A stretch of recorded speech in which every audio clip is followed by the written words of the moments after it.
اليوم 8 مارس يوافق يوم المرأة العالمي. المرأة هي نصف المجتمع، وخير من يمثل المرأة في مدينة نجي حمادي الأستاذة الأديبة والكاتبة والمحامية الأستاذة كواعب الإبراهيمي. أهلا وسهلا أستاذة كواعب. اهلا وسهلا بك يا استاذ اسامه، واهلا وسهلا بقناه عين نجا حمادي. كل سنة وأنت طيبة. النهاردة بمناسبة يوم المرأة العالمي.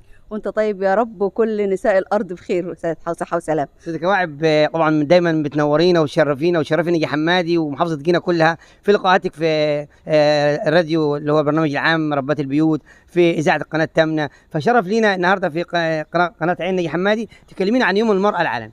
انا ليا الشرف اللي اكون معاك يا استاذ اسامه، وليا الشرف ان اتكلم معاك برضو عن يوم المراه العالمي. اعتقد ده تاني لقاء لينا، قبل كده أيوة اتقابلنا من كام سنه. صحيح. طبعا يوم 8 مارس يوم المراه العالمي، وكان في سبب لاختيار يوم 8 مارس بالتحديد، لان كان في الدول الاوروبيه وفي امريكا كان في اضطهاد للنساء من حيث ساعات العمل. كانوا بيدوا لهم 16 ساعه عمل، وكانوا بيدوا لهم اجر اقل من اجر الرجال. فالنساء قامت بمظاهره، مسكت بيد الورود وباليد الثانيه الخبز، وكانت المظاهره سلميه، وطلبوا بتحسين الوضع الاجتماعي بتاعهم وتقليل ساعات العمل ورفع الاجور. كان الكلام ده يوم 8 مارس 1908. أيوة. بعدين الحزب الاشتراكي الامريكي الديمقراطي عمل يوم 8 مارس ده، خلاه هو يوم احتفال بالمرأة للمرأة، يعني جعلوه يوم احتفال رسمي للمرأة في امريكا. وبالتالي كمان كان في روسيا وفي الصين وفي اغلب الدول.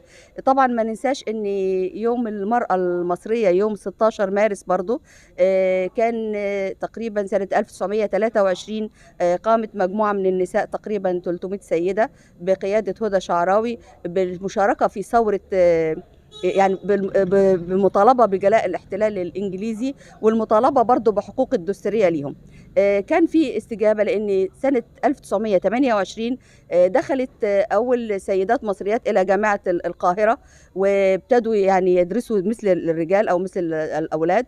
وسنة 56 فعلا المرأة كان لها حق الانتخاب ولها حق الترشح، لها حق التمثيل الدستوري في مصر.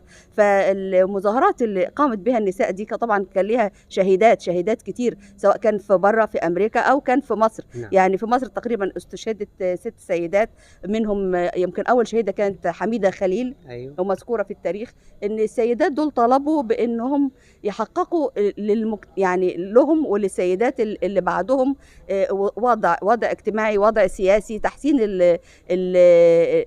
الحياة بالنسبة لهم، الالتفات ليهم ولدورهم. وطبعا المرأة بطبيعتها يعني هي بتحمل قدرة كبيرة على العطاء وعلى العمل وعلى الفكر السليم. فكانت قبل هذه الثورات وقبل قيام المرأة بالمطالبة بهذه الحقوق ما كانش حد ممكن بيعترف بدورها يعني. نعم.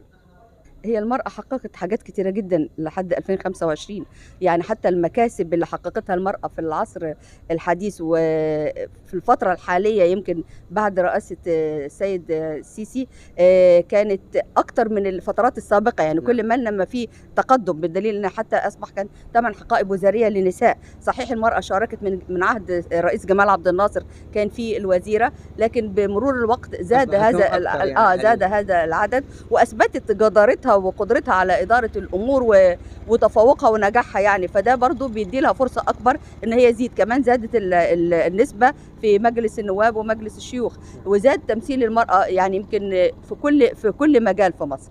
احنا هنا في صعيد مصر في نجي حمادي، كلمة توجهيها للمرأة المصرية في يوم المرأة العالمي. أنا بقول للمرأة المصرية إن أنت الأساس، أنت اللي بتربي، أنت اللي بتطلعي جيل سليم وصالح يعني القيام بأداء مهام تجاه الوطن وتجاه نفسه.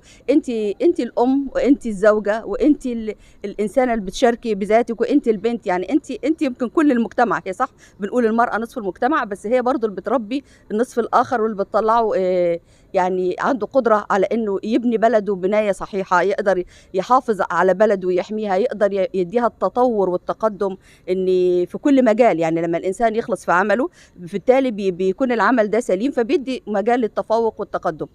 كمان عايزه اقول يعني استغل القناه اتفضلي. بتاعتك. اتفضل. انا بكره اللي هو يوم 9 ويوم 10 أيوة. هكون في اذاعه القاهره الكبرى الساعه 6:25 يعني قول 6 وثلث، في اللي هو اقوى او 30 شخصيه قويه في أيوة. رمضان. تمام. فانا هكون من ضمن ال 30 شخصيه جميل. القويه دي، فيا ريت تبقوا تسمعوني في اذاعه القاهره الكبرى بعد الفطار. وعايزه اقول حاجه تانية، مش معنى ان بيختاروا حد على انه شخصيه قويه ان هو ده الشخصيه القويه.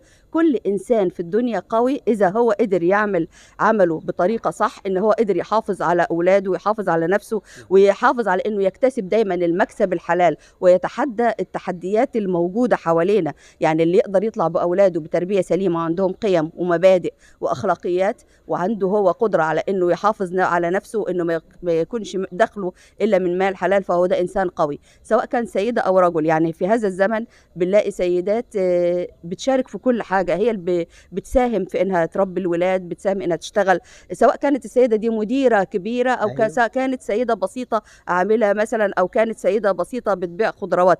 هي المهم ان الانسان يكون عنده القدره على انه يحافظ على نفسه في هذا الزمن، انه يتصرف تصرفات سليمه صحيحه. عايزه اقول لهم برضو كل سنه وانتم طيبين عشان شهر رمضان ان شاء الله، وبكره برضو يوم الشهيد. أيوة. كل سنه 9 مارس. وكل مصر بخير ويا رب العالمين جميعا ان شاء الله. شكرا.